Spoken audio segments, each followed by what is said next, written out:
Oh my god, I just said the entire script and my mic was off. I have to do it again now.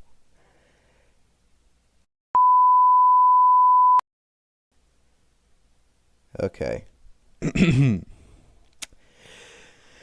Hello again, I'm Here Comes 360. Recently I realized how rarely people take advantage of Skyblock's many methods of receiving passive income. I'm able to make 8 million coins every single day with 5 minutes of work, and I thought I'd share these methods with others. To clarify, this video is not a minion video, and I will not be discussing minions at all. That's right, I'm able to make 8 million coins a day without including minions. So without further ado, let's get started with Method 1, Bank Interest.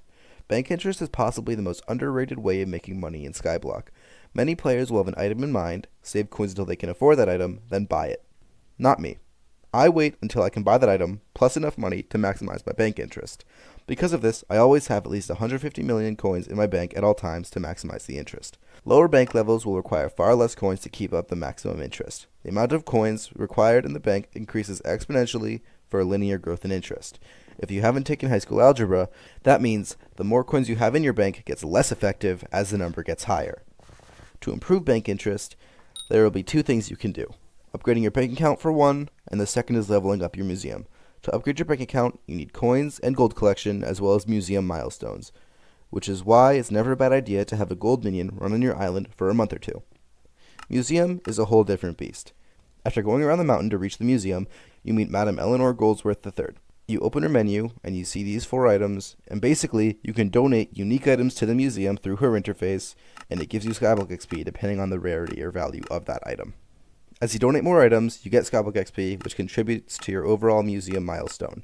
As you get more milestones, you get more bits from booster cookies, more bank interest, unlocking the higher bank levels, and access to some other things such as the Hex.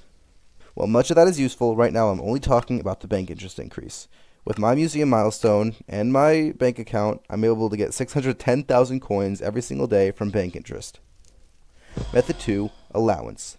By upgrading the daily allowance perk in the community hub, I get 50,000 coins every day just for logging in. While this is one of the lowest priority perks, and you shouldn't do it unless you've gotten all the other good ones, it certainly adds up, as if you join every day in a year, you'll get 18 million coins just by logging in. While this is the least significant method, it does still add up. Method 3 is Heavy Pearls. If you have the Crimson Isle unlocked, you can do this method and the next one. Otherwise, skip to 5.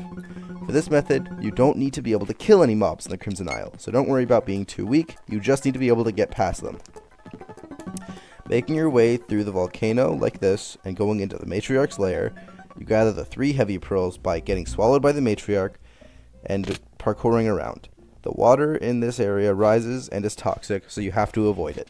Basically, you run around, punch the heavy pearl piles to pick up a heavy pearl. Then, when you've collected all 3, you climb the bony rib cages made of endstone until you reach the ladder of pigs that says punch, and you punch it a couple times until she spits you out. And that gives you the amount of heavy pearls that you picked up while you were in there.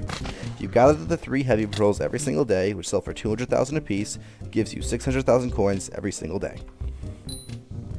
Method 4, Aranya. This method requires a friend. Once a week, you can go to Aranya, an NPC in the Crimson Isle, to the right of the Forgotten Skull. When you get there, you feed your friend to her by having your friend take off the armor and talking to her. Then, your friend can feed you to her by having you take off your armor and your friend talks to her. The item you receive for doing this is called a chime, and it sells at Bazaar for a few 100,000 coins. It fluctuates a lot. While you could sell order it for a lot more, sell orders on chimes do very rarely fill. So I'm going to assume that you insta-sold it for some hundreds of thousands of coins, giving you another few 100,000 a week, or an average of around 50,000 coins a day. In the example video, I asked if anyone in my Crimson Isle lobby wanted to do Aranya with me, and while they got the chime, they left before I could, and gypped me out of it, which was really annoying.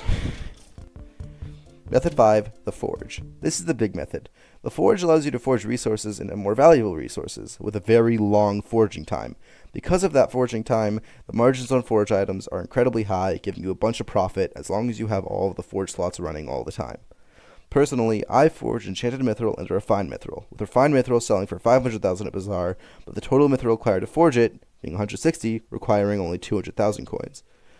Since I have 7 forge slots, I net 2.2 million coins every forge, And since forging refined mithril only takes 6 hours, I'll do it once early in the day, then again later, and potentially sometimes even a third one, tripling my profit from 2.2 million to 6.6 million every single day.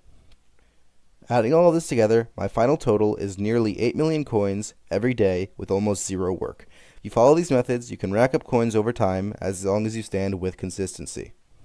Let's say you want to save up for a Wither Impact Hyperion, possibly the most coveted item in the entire game, using just this method of income. You'd get it in about 150 days just by logging in for 10 minutes a day. While you're here, I have an update on my mods guide from a few weeks ago.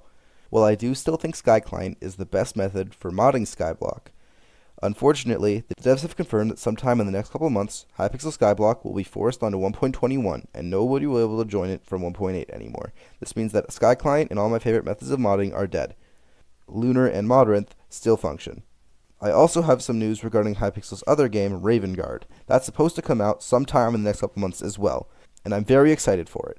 I'm going to try to make some content on it depending on how good it is. Thank you for watching.